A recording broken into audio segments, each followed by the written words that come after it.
Yo, yo, yo. Shout out to the chiefs on the land. Shout out to all the tribes, man. We here now. All my indigenous people of Turtle Island. What's happening? What's happening? What's happening? Oh, listen.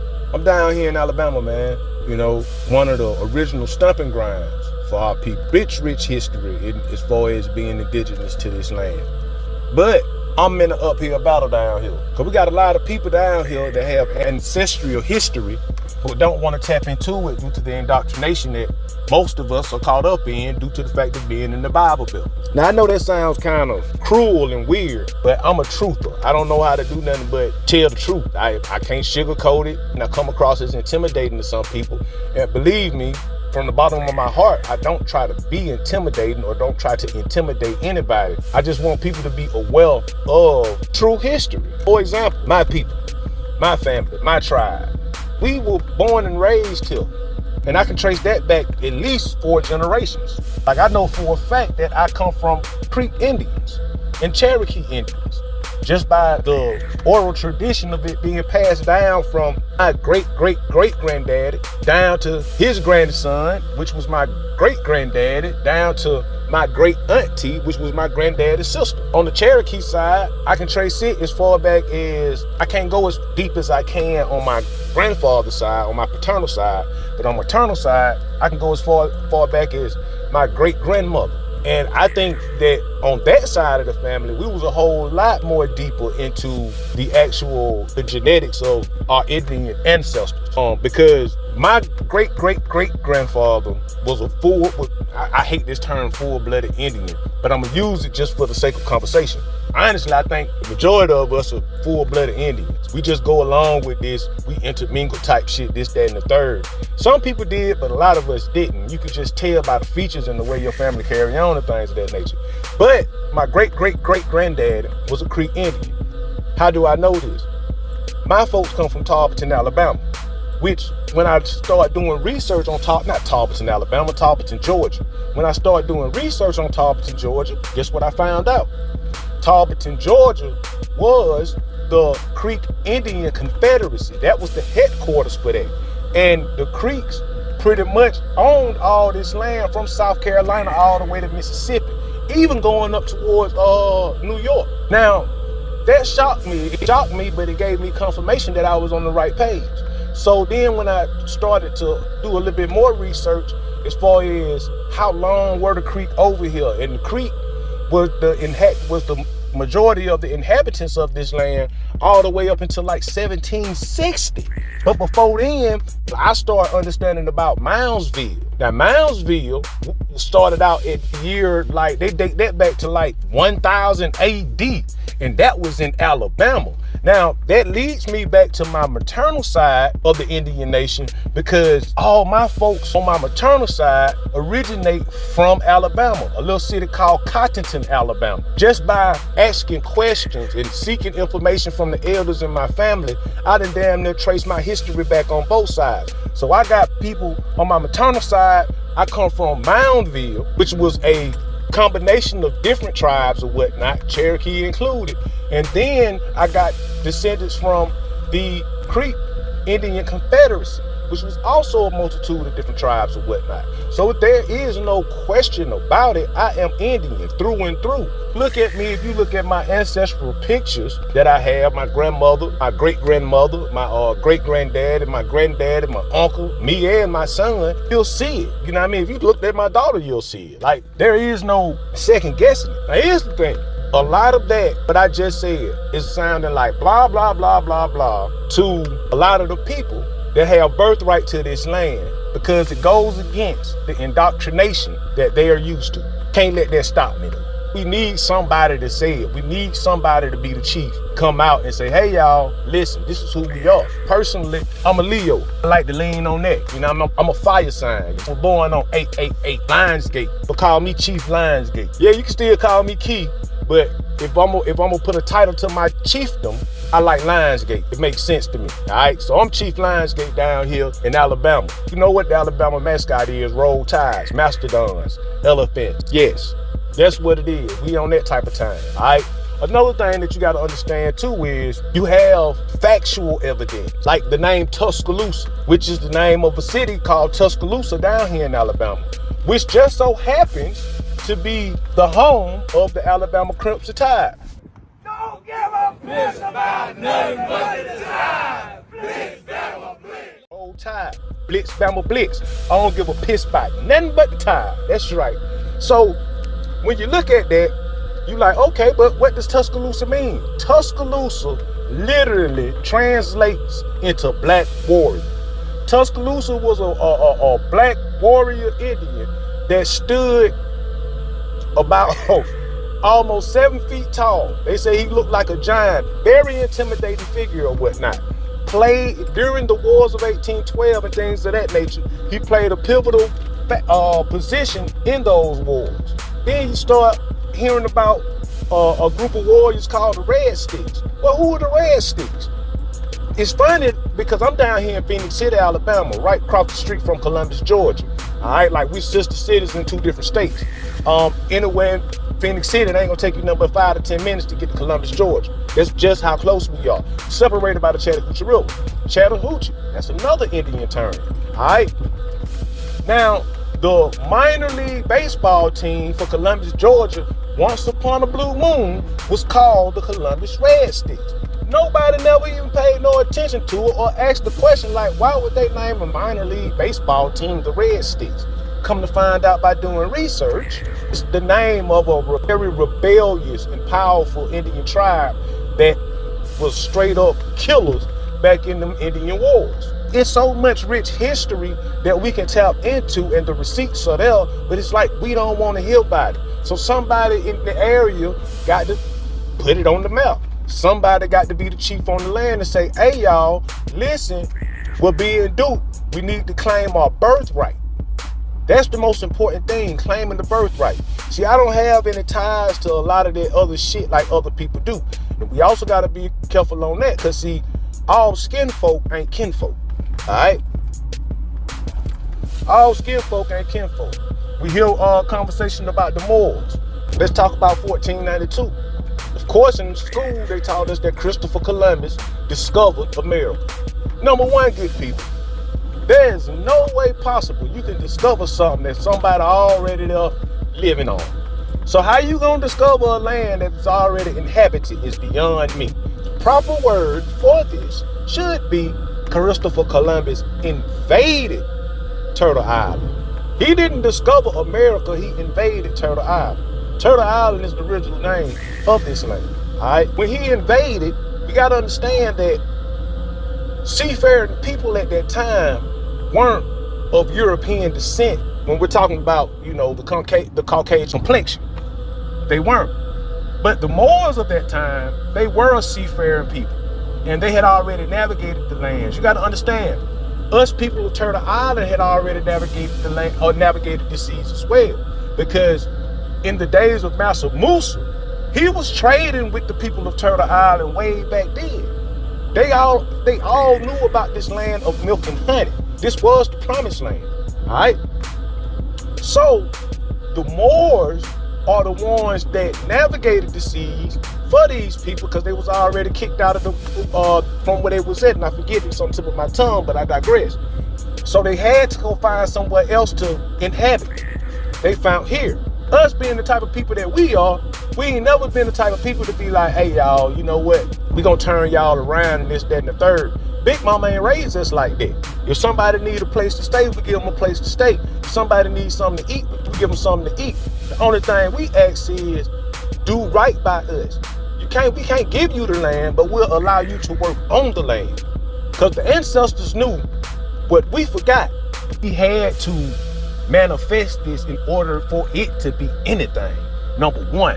See what I'm saying? But for the sake of this conversation, ain't no way we can give you land. No, you can work on the land. Because by birthright, it's just not ours.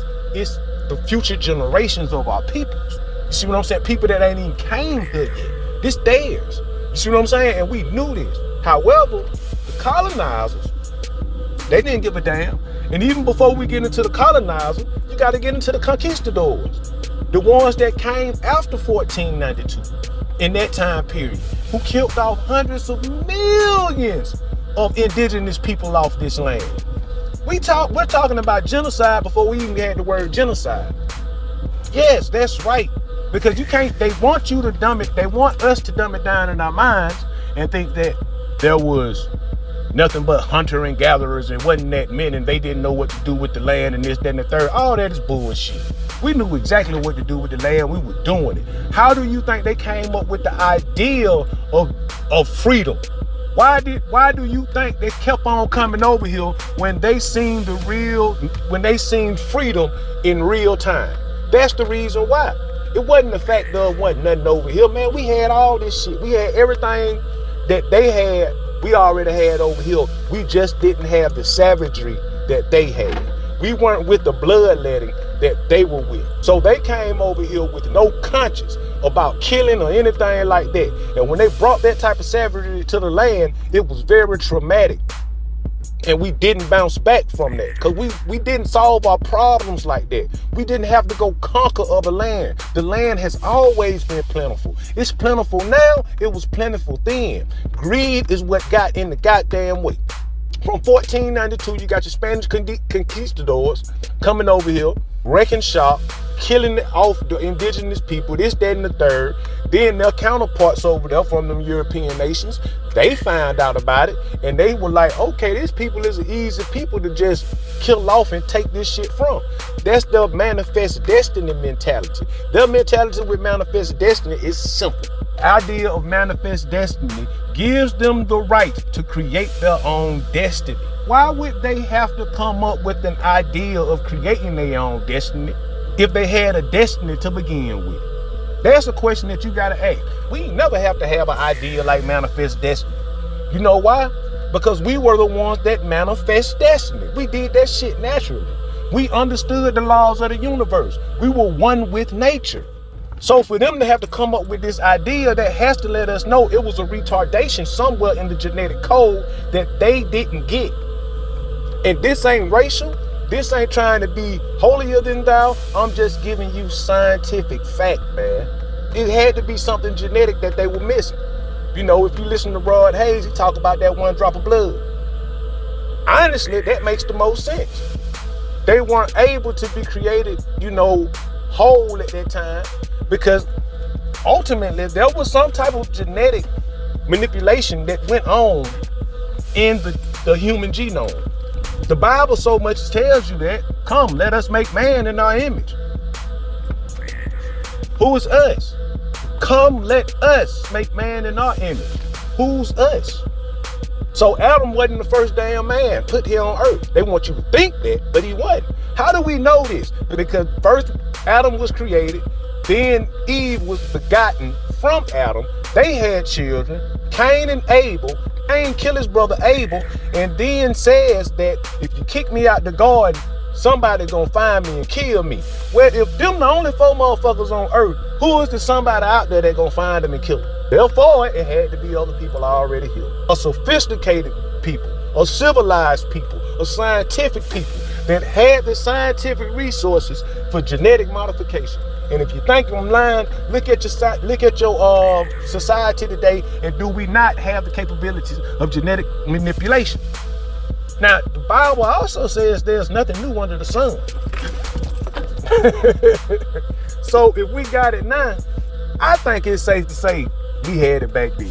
So let's fast forward back to the conquistadors coming over here, lacking this empathy gene and being able to do dastardly, conniving, savage shit to an indigenous group of people and take shit, coming up with the idea of manifest destiny, giving them the right to go all around the globe from every existing civilization in the name of their idea of manifest destiny.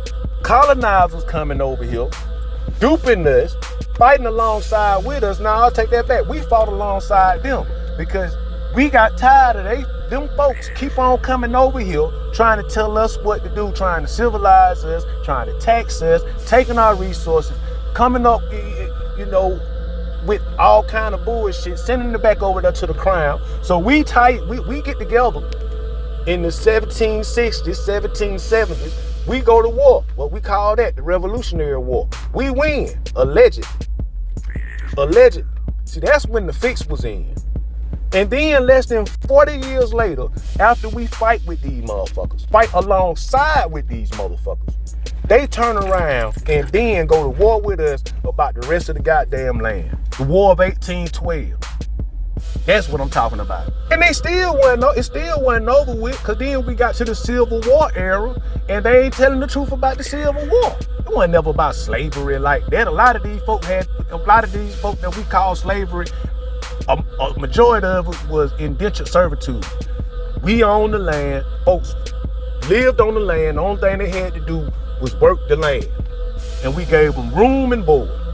That's the way it was.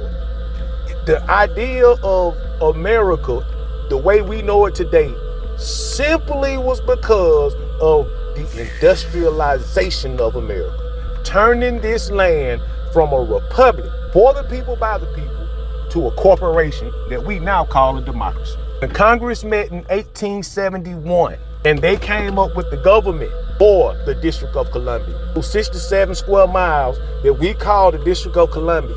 But they call this the District of Columbia. When they came up with the actual government, did you know that the Washington, D.C. itself has a governor, just like a state? But, of course, it's a city-state, which means it's sovereign. It doesn't fall up under the jurisdiction of the United States of America. Little u, little s, capital A. It doesn't fall up under that. And then when they came up with that, that's when they came up with this new constitution. When they changed the word constitution for the people. Well, it used to be of the people, and then they turned that one word from of to for the people. That's when the corporation kicked in, and we've been living in that corporation ever since. You want to know why they don't treat us how we should be treated? Because we're not citizens to them. Honestly, we are enemy combatants. There has been no treaty signed, a peace treaty that is, signed ending the Civil War yet. We have been in a perpetual state of war ever since the Civil War. And to further the perpetual state of war, they give you all these other little proxy wars, the last one being this war on terror. And that should be a red flag within itself, a war on terror. Well, who is terror? Like, who in the hell is Terror? I do know a Terror. One of my bros, his wife named Terror, but that's the only damn Terror I know. And it ain't Terror, it's Tara. So who is this Terror person? So you mean to tell me we're just fighting the idea? We at war with the ideology? Come on, man, how naive do we have to be? And that's the way the presidents have always been able to get away with writing executive orders. When certain things, when the Constitution says before legislation is passed, it got to pass through both chambers, the House and the Senate. So now you ask yourself, how did we get here with all these executive orders and everything being so mixed and screwed? It's because executive orders can only be passed when the country is in a state of war, because it gives the chief executive of this land, the CEO, which is the president at the time, executive action or executive permission to act on the country's behalf. Ask yourself this: when did all this shit come about? It came about during the Civil War, at the beginning of the Civil War. You want to know who the first president was to pass an executive order? Abraham Lincoln.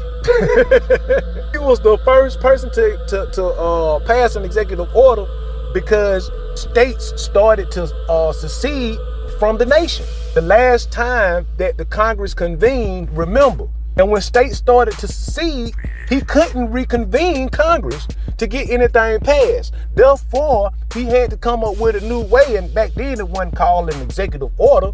I forget what it was called. But guess what? Today, we call them executive orders. That's how we get into this situation right here. See, history, the way they tell us, ain't all exactly true. A lot was left out for the purpose of, and simply this, a group of people to maintain power over another group of people. Now, man, this place can be very, very sweet. I ain't gonna sit here and lie. The country can be a different country, and everybody can be happy. But first, you got to identify what the actual source of the problem is. And the source of the problem is ain't nobody standing up and telling the truth in front of the lie. Now, I ain't gonna say that's the problem now. Got a lot of people out here, you know, trying to identify with this stuff, right? You got a lot of people out here trying to help, but the biggest part that we have, and I'm noticing it down here, especially in my state, is cognitive dissonance. It's cognitive dissonance and just having a lack of interest in what's really at stake, on what's been going on in this darkness. We'd rather be entertained instead of being informed. And I'm okay with that, you know what I mean? However, just don't get in the way of the people that are trying to shed light, because that's causing the problem. That's a real big problem. You're just getting in the way. Number two, we can't agree on that. You know, Hebrew Israelites, I don't knock y'all. I think that when it really boils down to it, you got something to bring to the table. Foundational Black Americans, I ain't knocking y'all either, because y'all coming up with some stuff too. However, I just don't really identify with that because these folks ain't getting us shit. They ain't gave us shit in all these years. They ain't trying to give us shit now. And honestly, when it comes to the conversation of reparations, the way I look at it is this. You cannot repay us for what you've done. It's literally impossible. You can't put a price on this shit. Eradicating the whole people, tricking a whole people out of their identity, out of their land. We don't even know who we is. Taking our cultural background, taking our spiritual practices and defiling them, and then putting it in terms to, well, we take certain things out of context and now we can't identify with our creator. We don't even know what his name is, or its name, or her name. So now we're so divided to the point to, well, we just beef with each other on what the truth is. I say this, can we identify on this one objective truth? That as a people, no matter how we identify, we've all been done wrong? I think that's an objective truth that we can hang our hat on. We've all been done wrong. And if we can all come to the table and agree on that one thing, I think we can get something accomplished. But as long as we stand divided within our subdivisions, it's gonna be hard to get anything across or anything accomplished. We can already see the government that we grew up in ain't the government we got now. Something wrong. He talk about policy. We need policy. Kamala ain't telling us what we gonna do. Hell, Trump ain't telling you what he gonna do either, because can't damn one of them come up with no damn policy. They're not in charge like that no more. If they were, when Joe Biden passed the Diversity, Equity, and Inclusion Act, the DEI, back in 2020, the governors wouldn't be able to come up with their anti-DEI packages that 30 states have either passed or written or done wrote and presented to legislation. And all 30 of those states are Republican. Now, in the country that I grew up in, understanding these executive orders, I didn't know the governors had the right to veto or buck on an executive order. But in this new world, seems like they got the power. So something going on, you know? It's just a lot, man. It's a whole lot. We just got to understand what's really going on. We got to have these type of conversations. We need channels that are trying to educate our people, trying to wake our people up, because a lot of us came back for this moment right here in time. What a time to be alive. So when you start looking at, you know, the pseudo shit about the CIA and all this technology they got, like that technology called Looking Glass, basically it says that they have some technology that can help them see into the future. And it might not be able to just actually see into the future, but it may be talking about a technology that can just give you different scenarios that may play out. And one thing that happened was when they got to this time period that we in right now, they called it a bottleneck situation. And in no aspect, in no scenario, when they put in all these different possibilities into this machine, it wouldn't change. This bottleneck moment in time right here is one of those where all the timelines converge. And you got some great minds, some high-ranking spiritual warriors that are in the flesh right now just for this time right here. So I salute to all my chiefs on the land. I salute to all my folks that's out here trying to wake our people up in one way or another. But I plead to you, all of y'all, listen, let's put the separation to the side for one moment and just focus on this one moment in time and get it right. Because the truth of the matter is, a lot of it is just symbolic. This election is very symbolic. And this is how it breaks down to its simplest form. You got an old rich white man and a middle-aged, moderate African-American and Indian woman Now, in the history that I know, now I look at all the presidents from George Washington all the way to Joe Biden, with the exception of one, they have all been old, rich, white men. Now, we here in a time that where we're calling ourselves Indian. We up here telling folks that as African American, we've been lied to, we indigenous. Hell, you can even throw the Pan-African movement in this. You see what I'm saying? We're talking about divine energy, divine feminine energy. One candidate is more of the same that we've been going through since 1776. And the other candidate check all the boxes for where we at right now. Whether you believe in her, believe in the party or not, symbolically, it's right there. Sometimes we ain't got to go deep. Sometimes we just need to look at things at face value. And that's what we got. Now, I'm not here telling you how to vote. I'm not here telling you you should get out here and vote. I'm telling you to do what your heart needs it to do. But just understand this. We just can't snap our fingers or wave a wand and everything's gonna be okay. It's steps to this shit. It's levels to this shit. We're trying to rebuild something, right? We're trying to rebuild this temple, right? This new world. We're trying to regenerate this shit. But if you don't get the foundation right first, I don't care what you do, the temple gonna fall. You got to lay the foundation down first. Yes, we've done things orally. Yes, we've done things traditionally just to set certain things in place. But you have to identify that quasi system that we call the United States government still exists. So we have to actually take control of that before we can do anything else.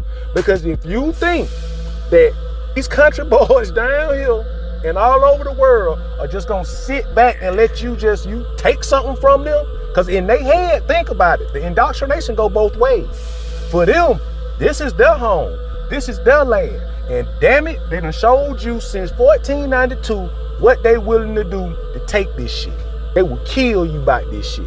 So if we're not strategic in the way we moving, I don't think we're gonna be in a good position. So with that being said, let's trust the process. See what I'm saying? Let's not keep on going on with the shit that we know that we've been going through since 1776 with every fucking president with the exception of one. How about we try something new that check all the boxes of identification as far as how most people identify. And with that being said, I'm gonna digress. Y'all be safe, y'all be productive and blessed out there, man. Peace.